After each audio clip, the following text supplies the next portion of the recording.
Welcome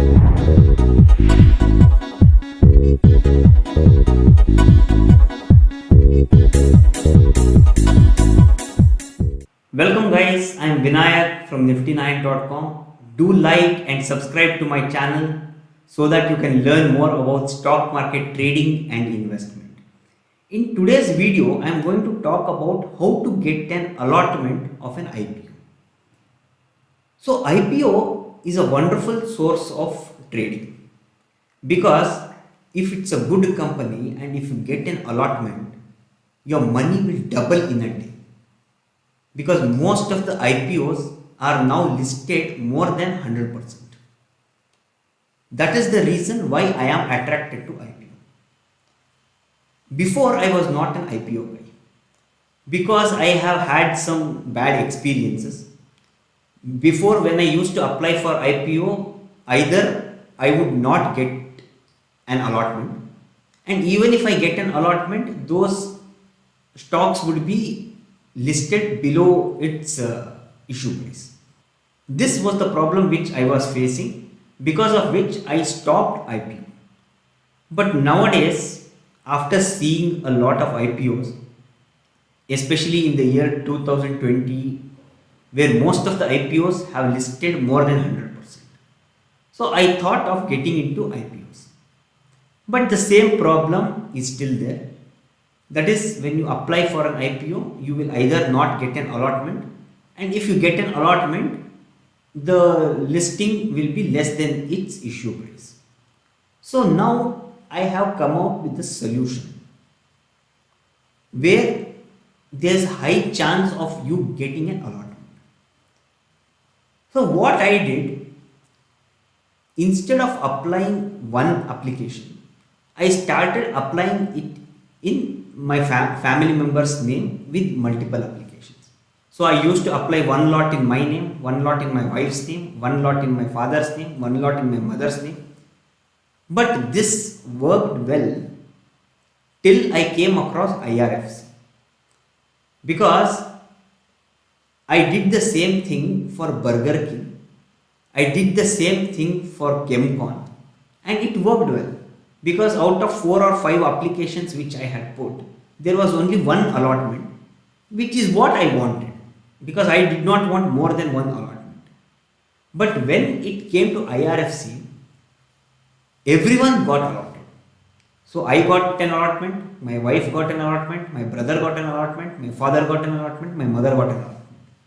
So now I am sitting with 4-5 lots of IRFC shares. But luckily, IRFC has not fallen too much, because I have seen a lot of IPOs who will list 30%, 40% below its issue price. But in that way, I am lucky.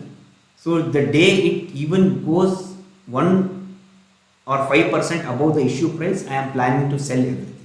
I am a trader.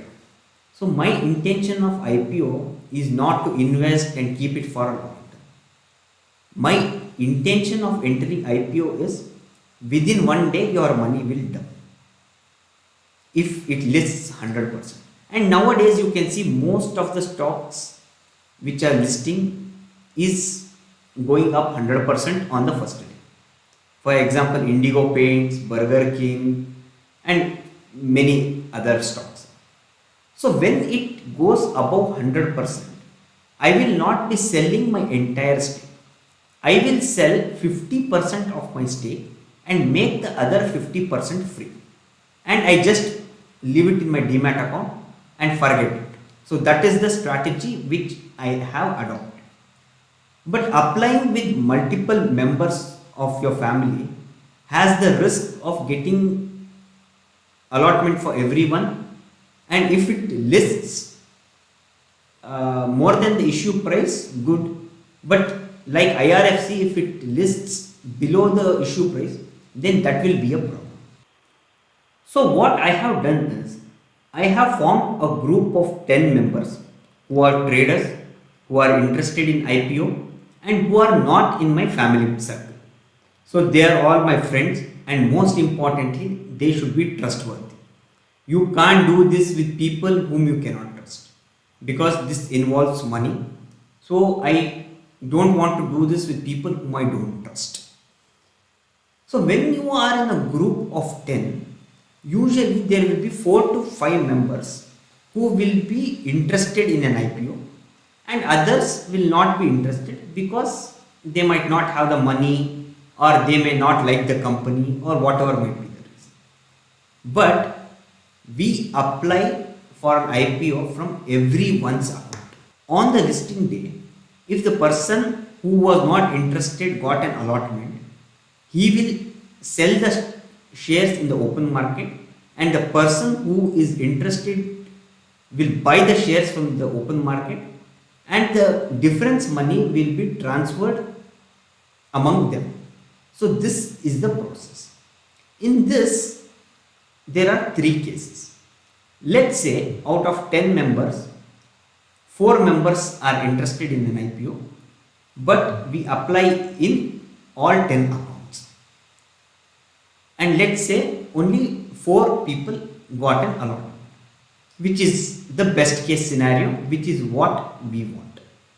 So if there is a person who was not interested, then he will sell the shares in the open market on the listing day, and the person who is interested will buy the shares from the open market on the listing day, and the profit whatever was made by the first person, he will transfer it to the other person. This is the best case scenario. Now let's say 4 people are interested in an IPO, 10 people apply for an IPO, and there are 6 allotments. 6 people get an allotment. So there are 2 people who are not interested but got an allotment. Now what is the agreement which we have is the 4 members who are interested will take the shares from them irrespective of whether it is in profit or loss, because the people who did not express their interest should not take the loss. So the whole point of applying it from multiple accounts is because the probability of getting an allotment will be higher. So this is another. Now the third case is there are 4 people who expressed their interest, but only 2 of them got an allotment. So now the shares which has been allotted will be divided equally among all 4 of them. So if the lot size is 10, so 20 shares are allotted. So those 20 shares will be shared among 4 people. So each one will get 5 each. So this is the agreement which we are having. And let me tell you, I implemented this in Indigo Paints and it worked wonderful.